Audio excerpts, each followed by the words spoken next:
Hey everyone, it's Coach Matt over here at Primal Athlete Training Center and www.primalatc.com. Thanks for sending in all these questions that you have on the Discus. I really enjoy answering the questions and really helping you guys out. So if you have more questions, if you have things that you're having trouble with in the circle, no matter if it's shot, disc, jab, hammer, whatever your event, keep on sending in those questions, okay? Keep emailing them to matt@primalatc.com. Keep visiting primalatc.com. The bottom of the page, there's a little button. You can click, I think it's email me or contact me. Click that button. The email gets sent right to my inbox, and we'll get the questions answered for you right away. Now, today's question comes from a guy by the name of Joseph Erdos, E-R-D-O-S. Now, Joseph, you have impeccable timing because our last session here at Primal on Tuesday night gets over at 7 o'clock. Your email got to my phone, it looks like at 6:53 p.m. So as soon as we were wrapping up, as soon as I was walking out the door, guess what happened? Got your email, figured I'd shoot you a quick video. Now, in your email, you asked me 3 questions. First of all, you said that you were an experienced thrower. You're constantly searching the web, particularly YouTube, for help, and it's often hard to find. You're having a few problems with your throws, particularly discus. First off, and this is the question that we're going to answer tonight, first off, you're having trouble with the grip. It's not that I have my fingers placed wrong, but that I can't get a good feel on it, feeling like it's going to slip. Do you think chalk would help? All right, well, that's a great question. That's a question that I've been getting a lot from people on YouTube and from people who have been visiting primalatc.com. Now, that comes down to a few things. First of all, right now in this time of year, especially up in the New England, New York, New Jersey area, I'm sure parts of the Midwest, it's still pretty chilly outside. Okay, when you have it be really chilly outside, when your body's not sweating, when you're still really cold, your fingers get dry. Okay, you combine those dry, cracked fingers with a cold steel rim, and you're going to have trouble gripping no matter who you are. No matter how big your hands are, you're going to have trouble gripping.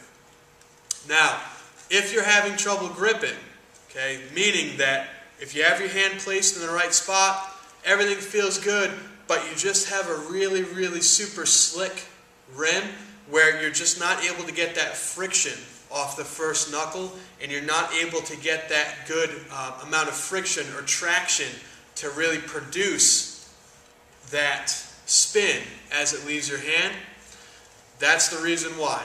Think back to last year when you got closer to the end of the season, when it was hot out, when it was humid out, when your hands were a little bit sweaty, when the rim of the discus was a little bit warmer, or maybe when there was a little bit of dew or a little bit of moisture on the rim, it was really easy. A lot of times you probably had to take your shirt and dry it off because it was almost too wet. Well, if your hands are moist, if the discus is nice and warm, and that steel rim is actually warm, then you're going to have plenty of friction, plenty of traction to get a good grip and to get a good release and a lot of friction to produce a lot of spin on that rim. For right now, what do we have to do? Well, we have to get the discus warm, and we have to get our hands a little bit wet. So, if you ever watch NFL or college football on the weekends, and you watch some of the quarterbacks warm up, what do you see happen? The backup quarterback throws the ball, they catch it, lick their fingers, throw back. Catch it, lick their fingers, throw back. It actually becomes like a nervous habit. Same thing, football. Your hands are really dry, it's really cold out when you play. Your hands are dry, your hands crack, your hands get a little ashy. The ball is cold, the ball is slippery. What do? Lick your fingers, get a little bit of moisture on there, warm them up. You're going to do the same thing with the discus. Okay, so you might want to take your hand and rub the discus a little bit, get the discus rim nice and warm, lick your fingers, put a little bit of spit on the discus, and then what happens, as you can see, you can really get a good grip on the discus. If we turn it around, your hands slide right off. The warm side that's a little bit tacky with your spit, a few times, and all of a sudden it becomes really tacky and really rough. So now you can have a really good grip. You can actually almost sometimes hear that squeaking, like if you put, if you just clean the window, you hear that. You can kind of hear that when you release it because you get so much friction, you've got so much grip. Now the chalk, I've never tried before, but hey, we're here in the gym. So we got a big bucket of chalk, because at Primal we use chalk, lots of chalk. So let's try this out. Get a little bit of chalk on our hands, which this might work. I've never actually used chalk before. A little chalk on the hands, a little chalk on the fingers. Chalk it up. Maybe I put a little bit too much. Chalk it up a little bit. And that could probably work too. I think that's kind of a little bit slick. I like chalk on the shot put just because it comes off the neck. It smooths it out when it comes off the neck. But that's a little bit too slippery for me. That's a little bit too slick.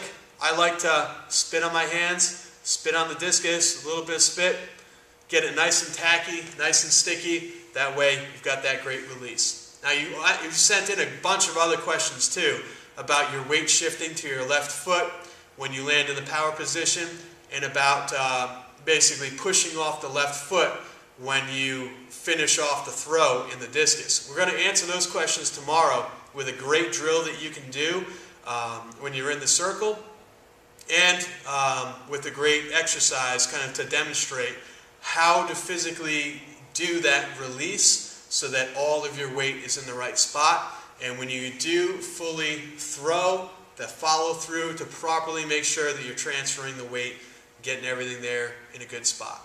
So, big thank you to Joseph. Thank you to everyone for sending in those emails. Make sure you go to primalatc.com. Got a meeting tonight with my web guy. Looks like the site's going to be live in just a few days. So keep checking back in. Keep sending in those emails. Let your friends know about these videos. We really want to create sort of an online hub where people can go, throwers from all around the country and all around the world, throwers and coaches, to go to get true info and helpful tips to help out their throwers and throw further this year.